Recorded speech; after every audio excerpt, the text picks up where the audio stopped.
অনেকে তো আসার পর 3 দিন চলে যেতে চায়, এরকমও অনেকে হয়। ছোট ছেলে হিসেবে একটু দুষ্টুমি করতে পারে না, দৌড়াদৌড়ি করতে পারে না, সেটা হয়তো ওনার চঞ্চলতার কারণে, বাল্যকালে এটার কারণে হয়তো মিস করে। তো কঠিন তো আসলে নিয়ম নাই, মানে কঠিন একটু সুনির্দিষ্ট কিছু নিয়ম থাকে, বিনয় যেটা বল, যেটা মানতে হয়। দুপুর 12টার পর আর খাওয়া দাওয়া হয় না। হ্যাঁ, কঠিন লাগে নানা কারণে, কঠিন লাগে। অনেকে মনে করে একটি মাত্র সন্তান, প্রথম প্রব্যজ্য লাভ করছে, পরবর্তীতে মা বাবা বলতেছে না তুমি এখানে আমাদের সংসারের জন্য চলে আসো, এরকমও হয়।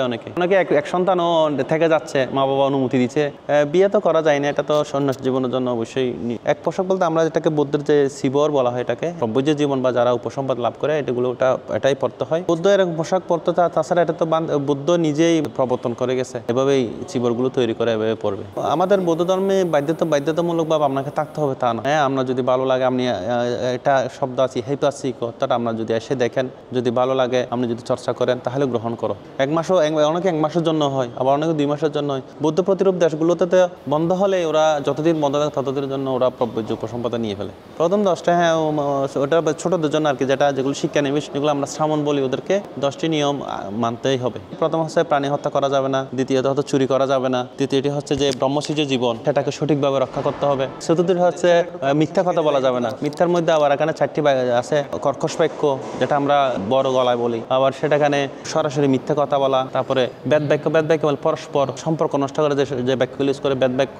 আর সম্প্রলাপ বলতে যেগুলো আমাদের জীবনের কোনো প্রয়োজন নাই, মানে আদৌ কোনো অর্থ নাই, সেই শব্দগুলো পরিহার করা। তারপরে 5 নম্বর হচ্ছে সোরা মেরিয়া, অর্থাৎ সকল ধরনের নেশাদ্রব্য থেকে বিরত থাকা। তারপরে বিকালা ভোজন বলতে বিকেলে যে আমরা 12টার পর খাবার না খাই, এটা হচ্ছে 6 নম্বর। তারপরে হচ্ছে নাচা গীতে, নাচ গান এগুলো করা যাবে না। তারপরে যেগুলো সুগন্ধি জাতীয়, মানুষকে আকর্ষণ করে, এরকম কিছু ব্যবহার করা যাবে না।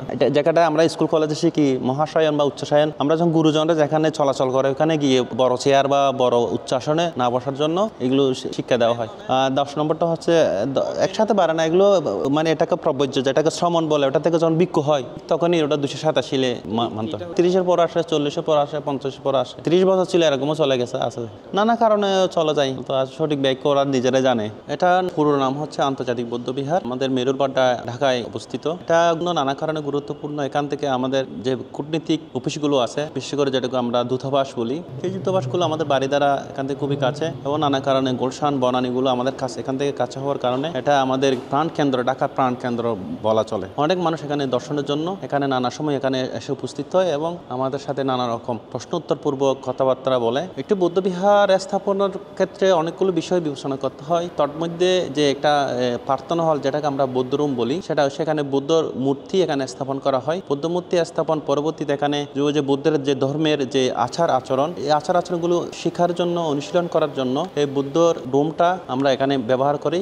আমরা সকাল সন্ধ্যা বিভিন্ন সময় এখানে আমরা এসে প্রার্থনা করি, এবং পূজারীরা যখন সুযোগ সুবিধা হয় তখন ওরা এসে এখানে বিভিন্ন সময় প্রার্থনা করে এবং বুদ্ধের যে জ্ঞান, বুদ্ধের যে শিক্ষা, সেগুলোকে লালন করে, আচরণ করে, সেগুলো পালন করার জন্য রুমে প্রার্থনাটা করা হয়। যেখানে আমরা স্থাপন করবো, ওইখানে পূজারী আসবে কিনা, এটা যদি শুধু শো অফ বা দেখানোর জন্য যদি করা হয় তাহলে এটা উচিত না। যেটা এখানে পূজারী আসছে কিনা, এখানে জ্ঞানের চর্চা হচ্ছে কিনা, সৎ ধর্মের চর্চা হচ্ছে কিনা, এগুলো বিষয় যাচাই বাছাই করে এখানে স্থাপন করা। যারা বৌদ্ধ বানায় তাদেরকে যে বুদ্ধের যে গুণ, বুদ্ধের যে শরীরের যে 35 প্রকার যে লক্ষণ, এগুলো সব ওদেরকে ভালোভাবে জেনে বুঝে কারিগরদের তারপর এটা কাজটা শুরু করতে হবে। যেমন বলতে গেলে বুদ্ধের কানগুলো একটু লম্বা হবে, 4 আঙ্গুল সমান হবে, বাকি 4 আঙ্গুল বৃদ্ধাঙ্গুল ছাড়া বিভিন্নভাবে বসে। সেগুলো হচ্ছে বিশেষ করে মনে করেন কি কারণে বসে আছে, দেশনা করতেছে না ধ্যান করতেছে, ধ্যান মুদ্রা আছে, তারপরে ভূমি স্পর্শ মুদ্রা আছে। বিভিন্ন আসনে বুদ্ধ যখন অনেক সময় রেস্ট নিন, তখন এটা একটা আসন।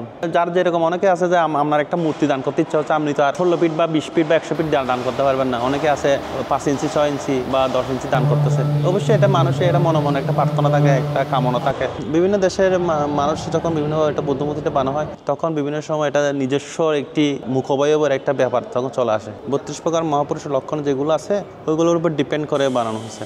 আমাদের যারা বৌদ্ধরা বৌদ্ধ পরিবারে জন্মগ্রহণ করে, বৌদ্ধ যে রীতি সংস্কৃতি আছে, সেটা হচ্ছে অন্তত ন্যূনতম 1 সপ্তাহের জন্য এরকম প্রব্রজ জীবনে আসতে হয় যে কোনো সময়। তা আসার পর অনেকে ভালো লাগা থেকে যায়। প্রথমত তো মা বাবার ইচ্ছাই আসছি, পরবর্তীতে আমার ভালো লাগা থেকে আমি আজকে দীর্ঘদিন থেকে গেছি।